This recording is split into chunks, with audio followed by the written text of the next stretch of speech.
I'm Linda van Tilburg for BizNews. Spud, one of South Africa's most beloved characters, is making a return in the fifth book by author John van der Ruit. In Spud the Reunion, the Crazy Eight return to school for a reunion. Well, John's books are not only cherished in South Africa, but have also been published internationally and adapted into a movie featuring John Cleese and Troye Sivan. Well, we're so happy to have John with us in the studio today. Hi, John. Hi, Linda. Thanks for having me.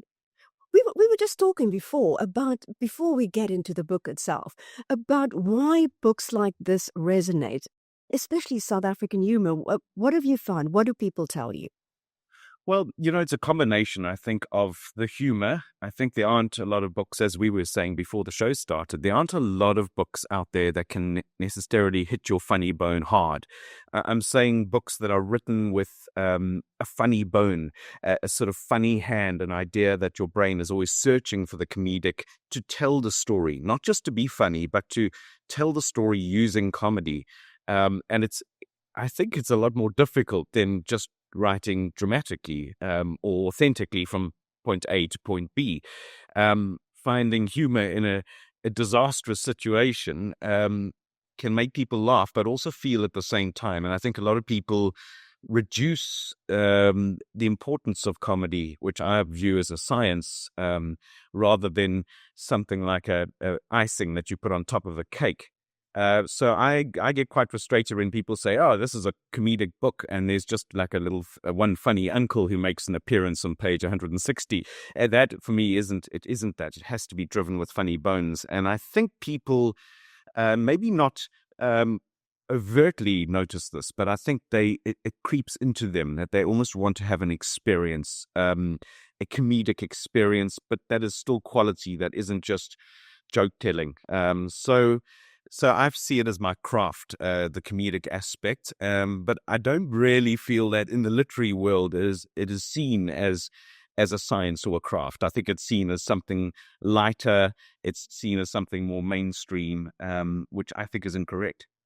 Well, before we get to the new book, so let's look at your previous books and how it did. I mean, it did exceptionally well in South Africa. And of course, it tickles that funny bone you've been talking about, South African humor.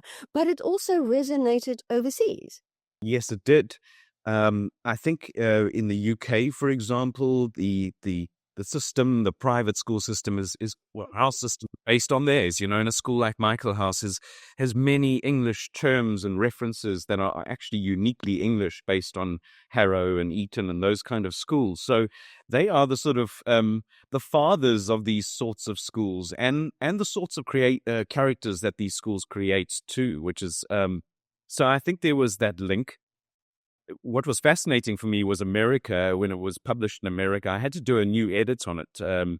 Biltong became jerky, and various things they made me change because I think they felt that the young American readership was going to get sort of thrown by that or confused by that. So it was interesting. In most parts of the world, that it stayed as the original text. In America, I did quite a sizable edit, but mostly on terms and taking out South African terms and reference points. So. And then it was translated into Italian, Russian, which is quite scary now, I suppose. But anyway, maybe it's softened a few Russian hearts, and Brazilian, Portuguese as well. And so, yeah, it reached far and wide. The films also reached far and wide. They sell onto, after their film run, they go into the TVs. So they could run TVs all over the world. So just people also will watch anything John Cleese is in, so they might just discover it that way. Or fans of Troye Sivan, who's now a major pop star, they might discover Spud that way. So there's so many ways that people could reach it. But it happened by degrees. It didn't happen all at once. It was almost like the fire happened here first, and then went to America second, and then went to the UK Commonwealth third. So about the reunion, why did you decide to return to it? What is it, more than a decade ago? Correct. There's a synchronicity here. Spud is a decade on from his last diary, and I'm a decade on from my last Spud diary. And there was just this feeling of for two reasons. I think the first reason was I felt I had my life changed irrevocably from my late 20s, partially through making a break in the theatre world and then writing Spud. I also had some dramatic events that happened to me. I was in a boat that went down in Lake Kariba, a houseboat that sank in a storm, which actually inspired me to start taking my career more seriously, almost putting myself into a make or break situation. And I also got caught up in the tsunami the year before Spud was published in Asia. So we went there to work on a theatre show with a friend. So there was this sort of fortune and misfortune that followed me. And I wanted to mine that era of my life, starting with my 1/3 life crisis, almost when before success came. So that was the first thing. And Spud does allow me to almost create a fictional memoir of my life where I imagine after my death, people are going to think this is exactly what happened to me and this was my life. But the fictional memoir for me allows so much more creativity. The second point was, in those 10 years in the wilderness, I thought Spud was going to sort of fizzle out. It had 10 years of bubbling, really, or 8 or 9 years of bubbling. And I thought it had run its course. I didn't see any more stories that I would write about his school days. And so I thought, well, I'm moving on. But I think the arrogance of the writer then was that Spud was my creation. And in a way now I see he's like a Frankenstein. And over those years, whenever I went out, sure as eggs, somebody would come up and go, "Are you the guy who wrote Spud?" And it's not like, "Are you John van der Reet?" It's like, "Oh, you the guy who wrote Spud." Like Spud is so much more famous than I am. And I suppose it started to sink in that that it's probably the most important story or stories that I can write in my life in terms of reaching readers. I may work on many other projects, but this feels like the most important. So I return to it with a certain sense of reverence, not casually and not looking to just throw out a Christmas stocking filler, but more an idea that I'm returning to potentially a new series of an adult Spud. Well, it's been out for a couple of weeks now. How has it been received in South Africa? Well, so far it's been incredible. It's currently the number one selling book in the country, fiction and non-fiction, which is very exciting. I went on a 2-week book tour, which is unusual nowadays for South African authors. But I think my publishers tried to tell me over the time, look, it's, the world has changed. People don't go out to launches. There's not the same sort of buzz. It's more everything's online and all the rest. So there was some trepidation going out, but it's been incredible that the people have turned out in their droves.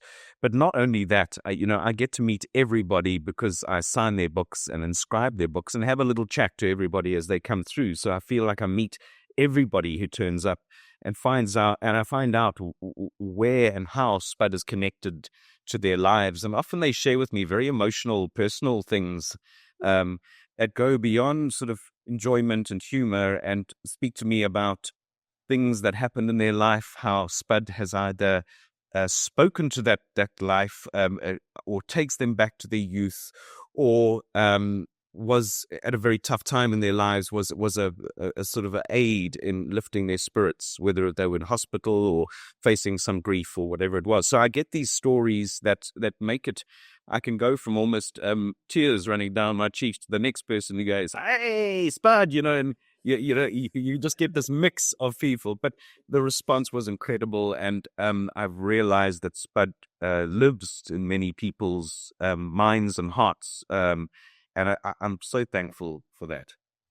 Well, is the way you relate to people who love the book different now? In 10 years, social media has exploded. So how has that affected, people, speaking to you more directly now, probably? It has completely. Like there was social media around towards the end when Spud, say the third book and fourth was coming out, but it wasn't the force that it is now. It was more sort of some people were on it, and it wasn't really this, I would say, driving word of mouth force. But obviously now social media is so loaded. There's so much on social media that, you can get lost in the rush. But what I've found really, really wonderful is this connection, particularly in exchanging comments where people will write a comment about whatever is posted. I was off social media for 6 or 7 years before coming back. So I sort of had a bit of trepidation about that. But in a way, what I do is I just treat people on social media like I treat people at my talks. I just have this huge appreciation for anybody who reads my books. I don't have a sense of entitlement like, oh, you've got to read this one, because people who've read 4 books or just one book, I'm so thankful that they have, and they've entered into my space, my world, my history, and my writing style, and I just love that. So I carry that, and I love the fact that people can ask me questions, make comments, talk about the characters, really get involved in a level that I can't even at a book talk, because there isn't almost enough time. We always answer questions and stuff, but it is quite special, and I think a lot of people are just watching it too, also reading, enjoying reading the comments and the comments people are making. So it feels to me like a gift. I'm not sure if it'll make any difference in sales and all the rest, because I think word of mouth is still the strongest way of selling a book. But it has been splendid to connect with so many people. So can we expect a movie coming out of this? More books of Spud the adult? Well, you know what? I'm asked that at every single public function about the movie. And that also tells me that the movies, so often with books, people are quite negative about the films. They feel like the films don't live up to the movies, or they change them completely, and they don't see the characters how they saw the characters, whatever the thing is. But in this case, it seems like there was a lot of appreciation for the films. And it was an interesting thing. The films brought in a whole new fan base to Spud, young people, like who were 9, 10, 11, 12, 13, who hadn't read the books, and then either went to the books, or I have fans that actually don't read the books, but will come up to my book launches and maybe even just get a book signed as a memento, who are not really readers, but they are like, when's the next film? When's the next film? Look, I have had some discussions, but they're early discussions. And, I know from the first films that it took a long time, funding, locking in the actors, funding particularly, getting the whole sort of grassroots of it together. But there is a model for Spud. So I suppose, I did have a chat to one of the producers who produced the previous films in Cape Town. He's going to read the book and think about how that might work. I mean, a dream scenario would be that you could film it this year and it comes out next Christmas. It's fast after the book, but films do not always work like that. And I've had discussions too with somebody else about potentially a series starting again at the beginning and going through all the books as a comedy, 30-minute sort of, I don't want to say sitcom, but a comedy series with each book being a season, as it were. So, that's also, going to be pitched in the coming months, and, we'll see.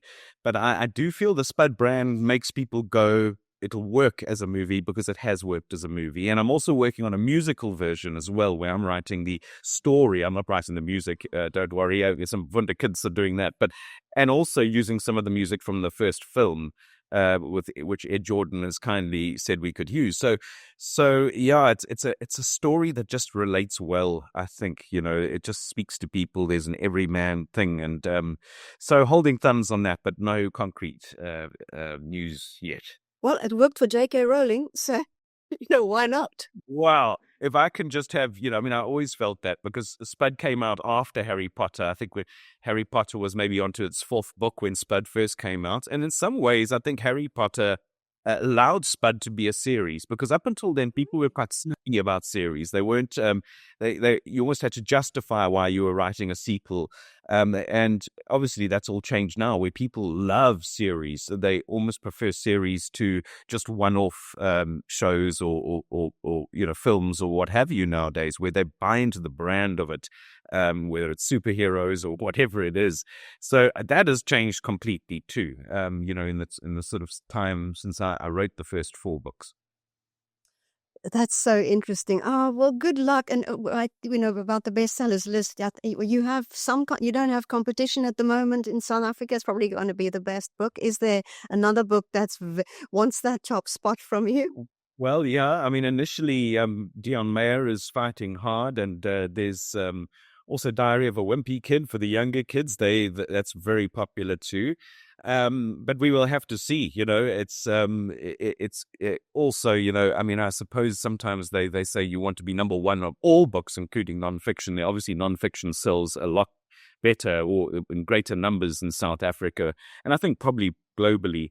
So you're also up against self-help books and memoirs and books about faith and stuff like that. But in the end, it's not so much about being number one, because people all see my book going to number one. They go, "Gee, you've made it!" But actually, in a market like South Africa, you need to be, if not number one, then in the top 3, 4, 5. But for a long year, you would almost take that rather than having 10 weeks at number one and then dropping off.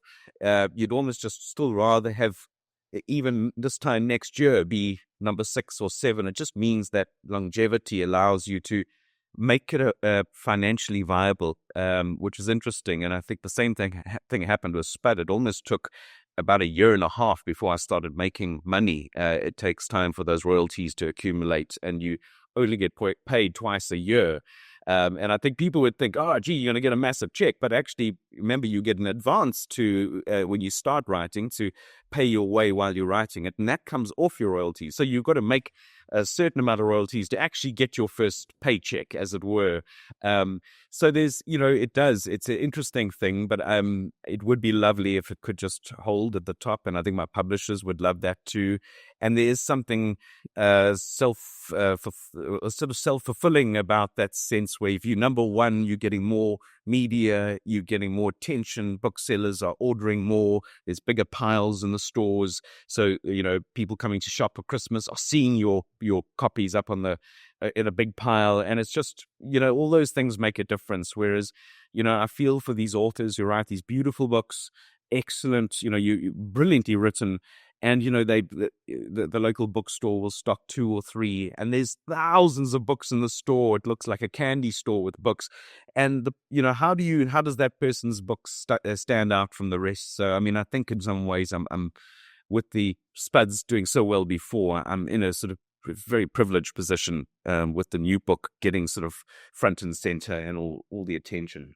So can you get it overseas, and is there an audiobook? Yes, a great question, actually. Well, the ebook is already available worldwide on Amazon. The audiobook releases on the 6th, which is on Friday, worldwide. So that will be on Audible and Amazon and all the places you get it. And I've been hearing whispers that, yes, I can't announce anything yet, but certainly a UK Commonwealth, and from then on, hopefully a full international deal is in the making for next year. But UK readers will probably have to wait until their summer next year until it comes out in book form. But I'm hearing very good news about that, but it's not finalized yet. So lovely to speak to you, and thanks so much for, allowing BizNews this opportunity. Well, thank you. It's been great to be on BizNews, Linda, and chat to you, and I really appreciate that.